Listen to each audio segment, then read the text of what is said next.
Hi, I'm Russel Lolacher, and I'm about to have a productive conversation with Mike Vardy. Welcome to A Productive Conversation. It's me, Mike Vardy, and I am joined today by my good friend, somebody who I hang out with on a regular basis. In fact, you'll find out how regular when we have this conversation. It's Russel Lolacher. He is an international speaker and the founder and host of Relationships at Work. It's a leadership mindset guide to creating a workplace we love. And it's a show digging into timely and relevant topics with global experts on how to be better leaders and create healthy workplace cultures. Russell has a wealth of experience in this arena as well as in other arenas such as movies. We get into movies. We actually talk a little bit about a movie and how leadership is demonstrated and relationships at work are demonstrated, using it as kind of like a mini case study. So you're going to want to check out that part. It comes near the tail end of our conversation. But let's get into the very beginning of our conversation. Here's my conversation with my good friend Russel Lolacher. Enjoy. Russell, thanks so much for taking the time to join me today. This has been a long time coming. Considering we're well over 500 episodes in, well, not well over, but we're a shade over 500 episodes in at this point. And we've known each other for a long time. I think longer than I've been the productivityist. I think. Yes. Yep. Like back to the Vardy.me days. Yeah.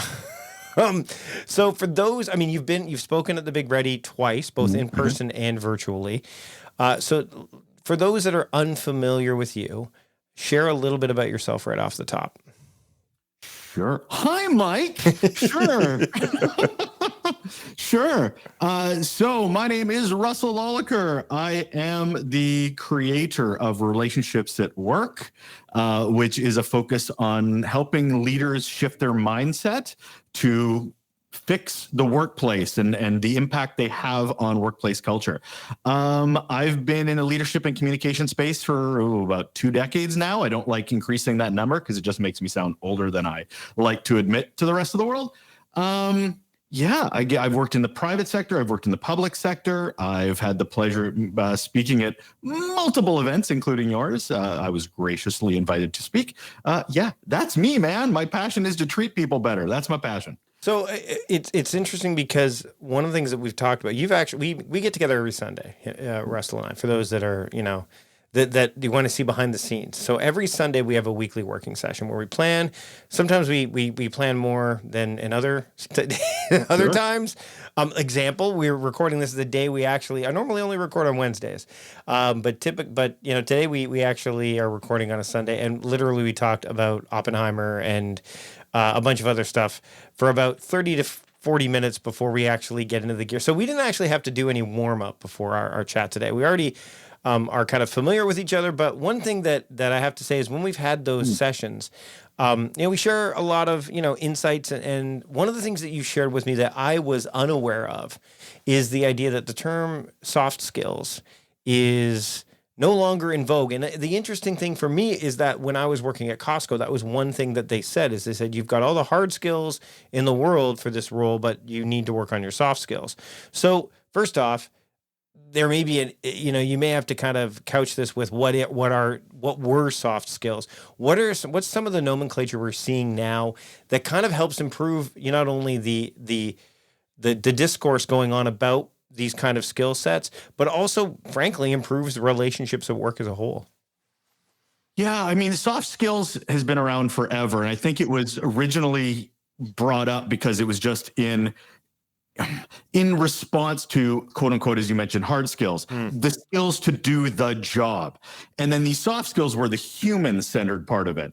And that's what we really talk about a lot now is human-centered skills. The problem is most people put into a Google search soft skills still. So you'll still very much still see that term being used. But in the workplace, a lot more movement away from that. You'll see human resources are now usually called people and culture.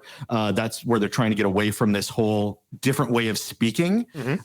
Soft skills being a big part of that. So you'll see leadership as well being used almost hand in hand with the idea of these human-centered skills because, again, the supervisor, the manager is the to-do list, is the produce a thing, while the leader is much more the human development, empathy, compassion. That's more the path. So I like saying human-centered. I know we're still going to say soft skills, but it's really the same thing we're talking about. Do you think, and I've had conversations with Daniel Coyle before, who wrote the Culture Code, and he's we'll link back to that episode as our related conversation for sure. But one thing that I was going to touch on with you is this idea of culture and how it seems to be, speaking of something that is constantly rearing, up in the world, is we got to improve our company culture. We got to improve our company culture. That's going to help us with employee engagement. Do you find that to be the case, or do you think we're putting too much energy, and leadership in particular is putting too much energy in this culture equation when there's something else maybe that they need to be looking at first and foremost?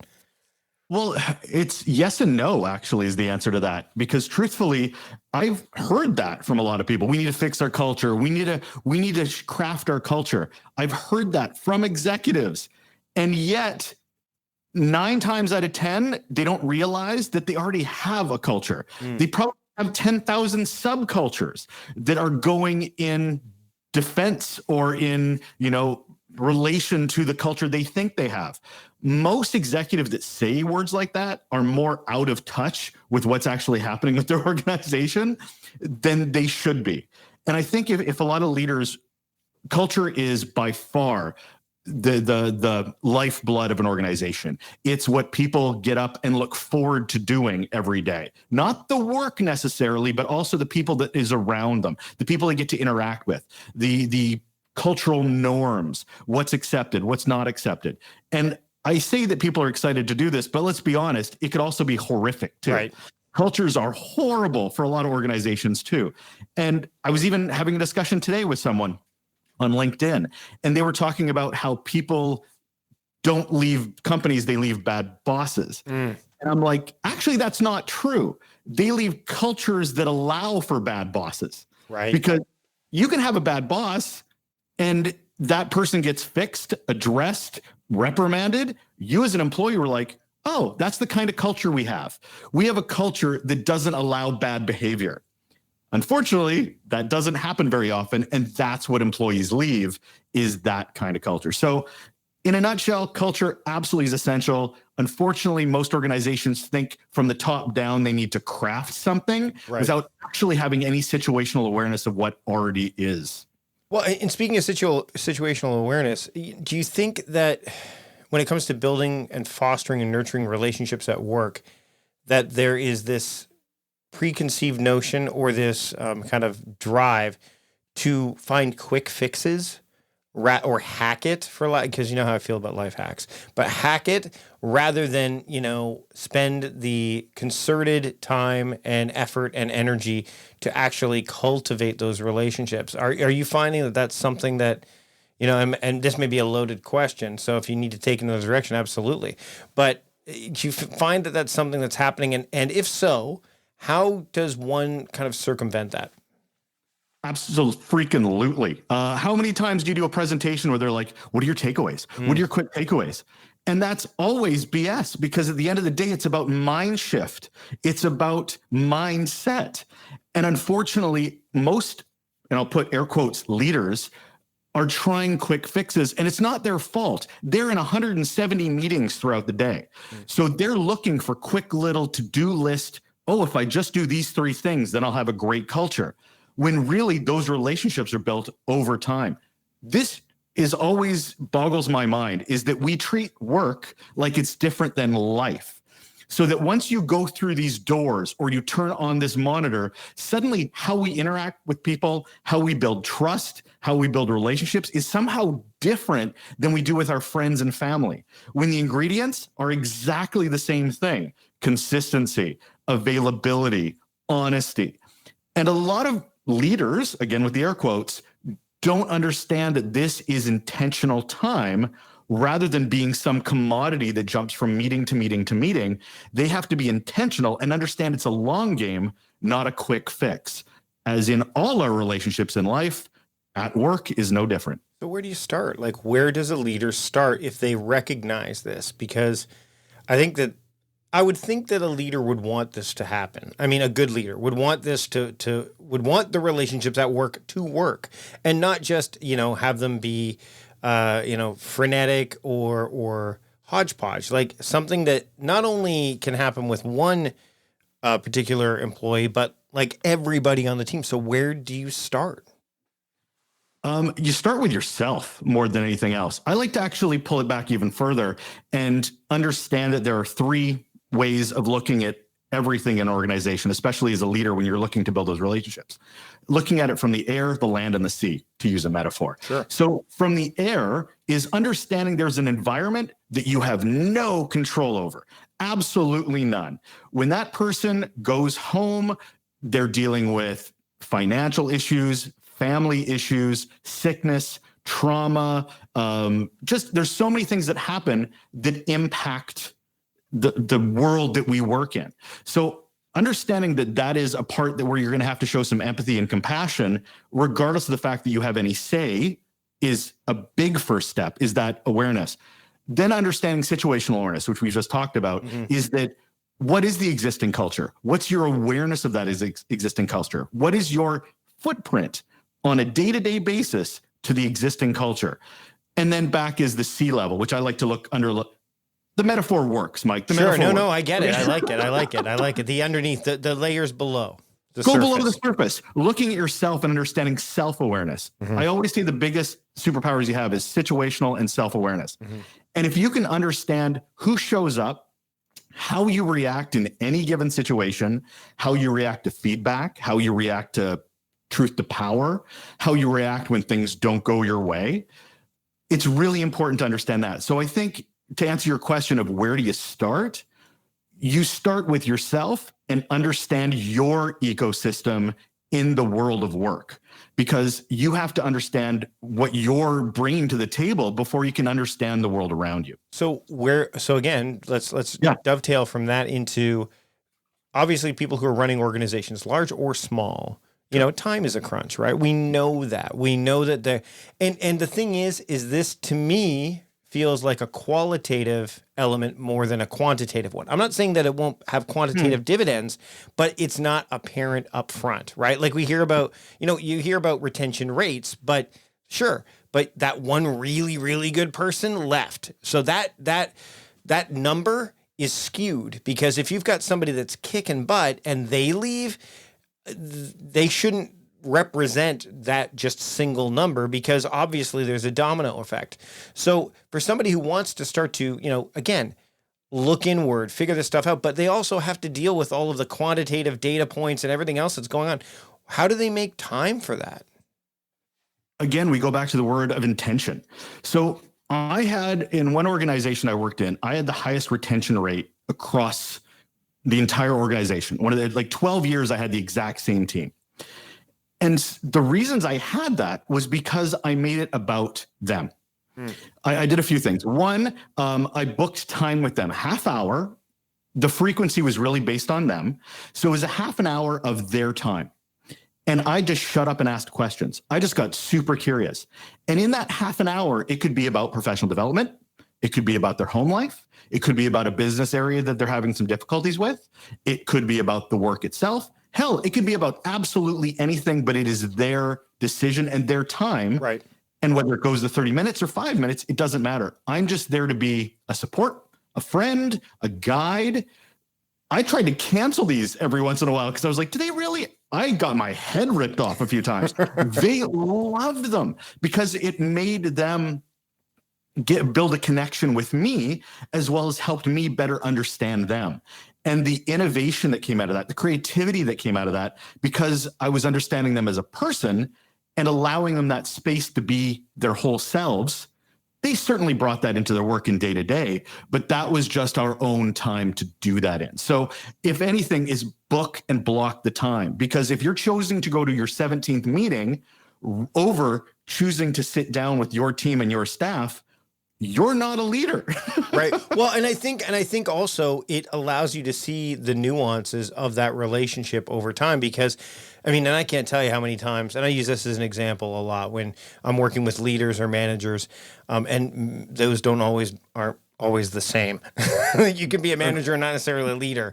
But they'll say, like, I've got all these reviews to do and it's annual review time. I'm like, so that shouldn't be a huge issue for you. And they're like, what do you mean? It's annual review. Like, I have to do all, I'm like, but if you were doing bit by bit, month over month, then number one, you get recency. You aren't a victim of recency bias, right? Because you're only thinking about the thing that's recent, right? You're not looking at like all of the story of the year. You're looking at the last 30 days, 2 weeks, what have you, right? And it doesn't. I mean, it's funny because well, I make notes and so on. Yeah, but what you're talking about, those 30 minutes, that to me cultivates a truer, more genuine appraisal. Not just of the person's performance, but of so much more, wouldn't you say? Oh, absolutely. And having those annual or like every 2 years surveys are meaningless because, and I've heard this from a lot of people in the HR area is if it goes well, they'll, put out the fireworks. If it goes bad, they'll just say, well, it was just a moment in time. Yeah. So it's absolutely pointless as a trend, as a listening tool, as a VOE tool, voice of the employee. But and to your point, if you're having these regular meetings, you are getting my meetings to start versus my meetings a decade later were completely different. Yeah. Because we're friends. I know so much more complexities as the person, what motivates them, what their values are, how they want to be engaged with. I know them so much better over time that I am of more value to them as their leader. Okay. So this is actually interesting because I'm sure somebody out there is like, but I don't want to be their friend. So how does that, so is it just a language thing in terms of that? Because obviously the idea of treating someone in a friendly manner or being friendly with them or being a friend versus having this hierarchical role, even though there might be and structurally there is there, so you don't go and necessarily hang out with the people that, afterwards, but they are friends, they're colleagues, right? It really puts, that's part of the whole equation, I would imagine, right? Absolutely. I like the word colleagues. Yes, I'm going to use the word friends. I know a lot of people are like, well, I don't want to be their friends. So when I ask them, like, why? Why? Is it because you don't want to have that personal relationship with them? Okay. So them as humans doesn't matter to you. It's about the work. Great. They'll go somewhere else. Yeah. Like if they don't have a human connection and feel like what they do matters and feel like their leader cares about them as human beings, then you're looking at them like a cog in a wheel and not a person. Like for somebody that says, I don't want to be friends with my staff, great. You shouldn't have people report to you. You shouldn't be you should be in a bunker somewhere doing a great job, but not as being that responsible for other human beings. Right. Now, I say this, it's a blanket statement, knowing full well there are tons of diverse and different cultures. Neurodivergent, I find really interesting as a diverse sect that engages differently, that understands emotional cues differently. I think they all can be very connected and everybody can find some common ground in familiarity, in personalization. Friends is such a triggering word for a lot of people because it feels like, oh, we have to be Facebook friends now. Right. Or there's a vulnerability factor there that they may not be comfortable with. Totally. And yet vulnerability is one of the most powerful things you can display in the workplace to build the connection that motivates people. So this is uncomfortable for a lot of people. It's a lot of leaders don't have this skill set, don't understand that they have to dive in to understand this. And I feel bad for a lot of leaders because they're put in positions of no professional development, no training. They're just there because they fix somebody's problem or somebody likes them, not because they're really good at actually leading humans. And that's what I'm trying to lean towards. I want to shift gears for a second because something literally came to mind as we were talking about this. We talked about me seeing the movie Oppenheimer like yesterday. So let's deconstruct that a little bit. Now, keeping in mind that what we're talking about is a fictional dramatization of what happened in that movie. So, for example, we know Oppenheimer was a real person, so on and so forth, but we don't know what happened inside the room. For those of you who have not seen Oppenheimer yet, we're not going to really spoil anything here. All we're going to say is he led a team, right? He was in charge of a project. And he wasn't put in charge of the project because of who he was and what he brought to the table and all that. But he was a theorist, right? He was theoretical. So he even said, I don't make the thing, I give you the information and then you make the thing. And if it works, then my theories were correct. And if we don't, we go back to the drawing board. So when I'm thinking about this film and I'm thinking about the conversation we're having right now, I remember scenes where he is in front of the room and he's got a dozen, 15 different physicists, all with varying levels of expertise that he brought in. When you thinking back, and I remember I'm asking you to think back because you saw it you're a big movie fan too. So you saw it weekend. Yeah. You saw it opening weekend. I saw it as soon as I could see it at the theater that I really wanted to see it at. Hopefully I've given you time to think back to what those relationships look like. And again, we know that there's flaws and all that stuff. But I'd love you to kind of think about that for a second and ask yourself, was in the context of that movie and the way that he was portrayed, was he displaying strong relationships at work vibes for you, or was it a mix? I think it was a mix. I mean, with my relationships at work, leadership, communication lens, the thing is that they were all in the same rowboat rowing in the same direction to some degree. Right. Their whole point was that they wanted to achieve a thing. Spoilers, atomic bomb. So that a common vision is astronomically powerful for everybody feeling like they're all a team, they're cohesive, they have a common vision. They can argue, much like a lot of the scientists did in that movie, and I'm sure in real life, but at least they all knew there was a common purpose, a common good, I guess. Yeah, fair. Yeah, we mean, there was some, obviously there's moral ambiguity attached to some of what they were doing, but I mean, that aside, we're looking at it from almost like an objective point of view. So that's exactly what you're getting at, because there's a lot of diversity in that group. Absolutely. And different ways of thinking. But they all were pulling in the same direction.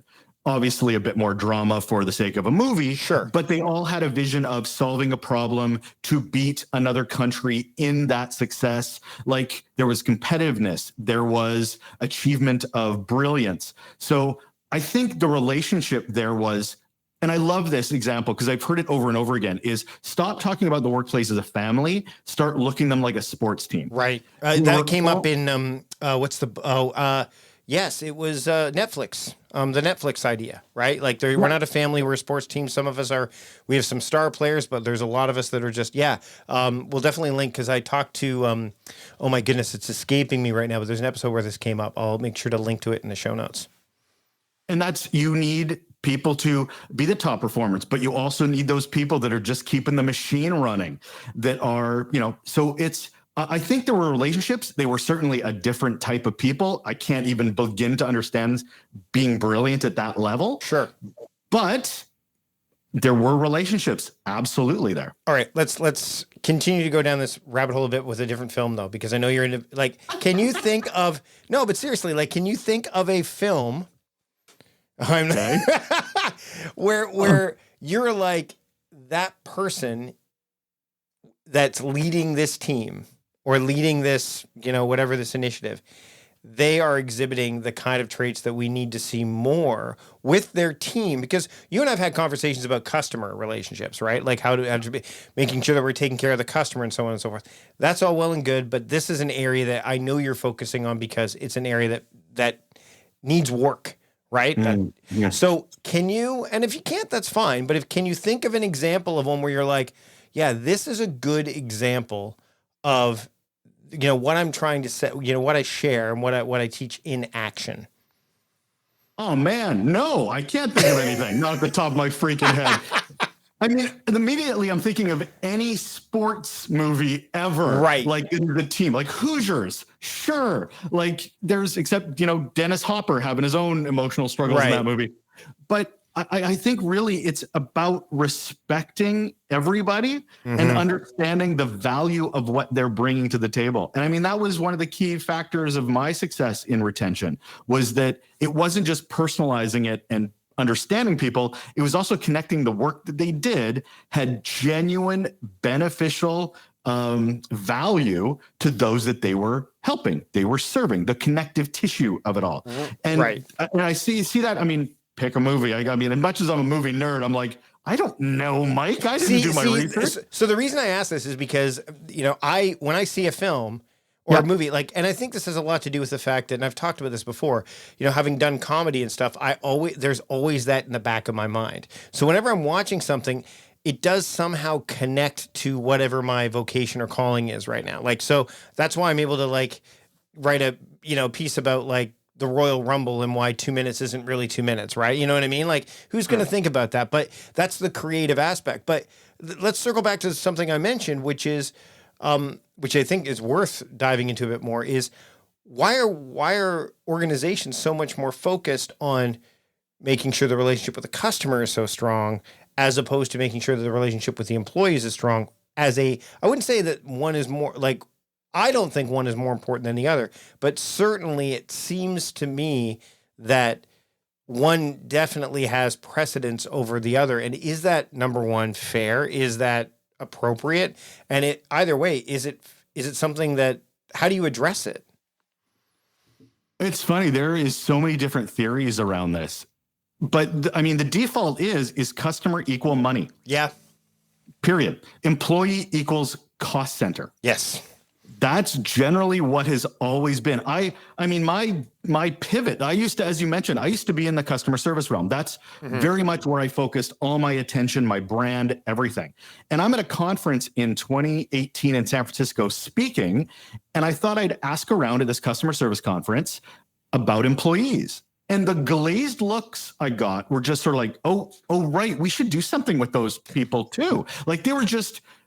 couldn't reason that was a priority. Of course, a lot has changed since COVID. A lot has changed since the pandemic and people realizing the employees have a voice too. And thank goodness. I even did a Google search Amazon search at around that time to look at how many books were about the customer experience and how many were the employee experience. Right. And there was 100 times more around the customer. Right. Thankfully, we are shifting that. The mindset across the board is, and I think what's forced most organizations is because employees were quitting. Yeah. And it was oh, you can do that? Oh, wait, now we have to care about you? And certainly during the pandemic, we learned very quickly who were the good leaders and who were the horrible leaders, because that is such a great litmus test, is emergencies. Yeah. And we learned a lot from that. So I think the shift is already happening. A lot of organizations, and if the leadership isn't going to start moving towards the employee, and I don't mean to discount the customer or to take away from the customer, but understand the employee is the one that's interacting with those customers.